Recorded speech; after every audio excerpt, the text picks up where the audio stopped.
Today's Talk About It Tuesday question is, should you refinance an investment property, collect the equity, then sell to avoid paying taxes on the full value? Would this be considered a good exit strategy for a poor performing property? Okay, so there are actually two different questions inside of this. One is a question regarding taxes, and the other is a question regarding strategy for addressing a poor performing rental property. So I'm going to answer both questions, but I think I need to clear up some misconceptions first so that we have a clear understanding about whether or not this strategy could work. So I think there's a confusion here between equity and realized gains. So let me back up again. The questioner asked about refinancing a rental property. And what does that mean? That means borrowing against the equity in a property.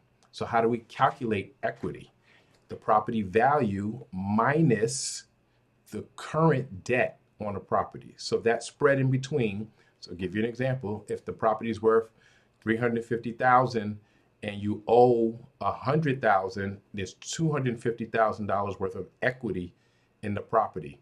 A bank or a lender will allow you to borrow a percentage of that equity, the difference between what a property is worth and what is currently owed.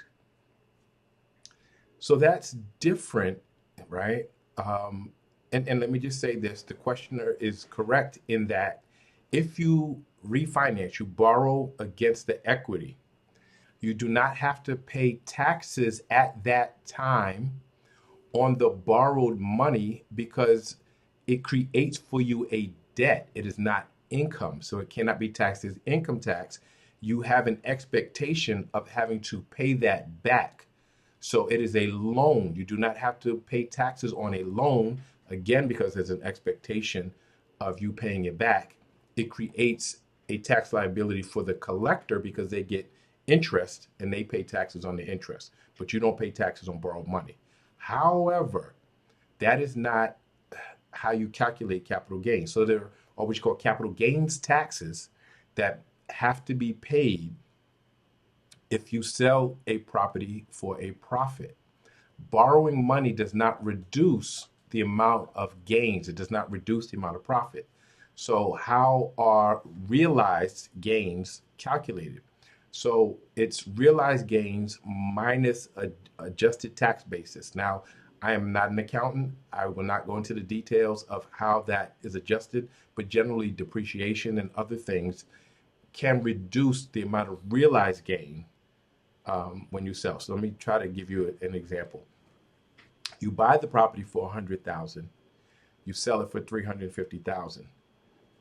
There's a gain of $200,000. They will adjust the gain based on, say, depreciation or some other factors, and that amount is what you will pay capital gains taxes on, right? So not the full $200,000, but adjusted, you will pay the taxes on. So the questioner says, if I refinance, so let's address that and try to use some numbers so you can see this. I buy the property for $100,000. The property is worth $350,000. I borrow $150,000. That leaves only $100,000. So I borrow $150,000. So now there's $250,000 worth of debt on the property. I sell it for $350,000. At closing, I get $100,000, but it doesn't reduce my gain. All it does is reduce the amount I get at closing because I have to pay back that money that I borrowed. It just reduces what I get at closing, but the gain is still the gain. And the gain starts with how much you paid for the property. So I paid an amount for the property. Doesn't change because you're paying down the debt and you increase or decrease equity, right? If you pay down the debt, you increase equity. Doesn't change. If you borrow again, you reduce the equity, but it doesn't change the gain. The gain still remains a difference between the sale price, what you paid for it, and the adjusted tax basis right? Minus that. So that's what it is. So borrowing the money in a refinance will not in any way, shape, or form reduce the amount of realized gains. The only thing it will reduce is the amount you collect at closing because you collected it up front. That's the only difference. So it will actually probably cost you more because there's a cost to borrowing, right? So there's a cost to borrowing, I mean the closing costs, and right, and the interest rate on the borrowing. You have to pay interest on the money you borrowed. So you actually come out worse borrowing it as opposed to just straight selling it when you decide to sell it. So let's address the second part of the question. If it's a poor performing property, is that a good strategy? So if it's a poor performing property, how do you determine whether you should sell at all? Well, you have to decide whether the problems are pretty permanent or they're temporary. Meaning, is there an easy solution for whatever is making this a non-performing asset, as opposed to are the problems kind of insurmountable for you? So when I say that, what are we talking about? Does that mean that the income from the property is too low? So what do we look at? Can we adjust the rents? Does this market allow for an increase in rents? Can we lower our expenses? Right? So we want to lower expenses and increase income at the same time if we can. If we can, it's a temporary problem. Maybe selling is not the best solution. If we can't, if we're maximizing the rent and we're paying, we can't reduce the expenses and the income and expenses just don't give us the profit we want, then yes, you have to sell. Is it a management issue? Are you poorly managing the property, or do you have somebody else managing the property and they're managing it poorly, and so things are not operating as smoothly as possible? If so, maybe you make an adjustment there. Another adjustment is maybe the place is in disrepair.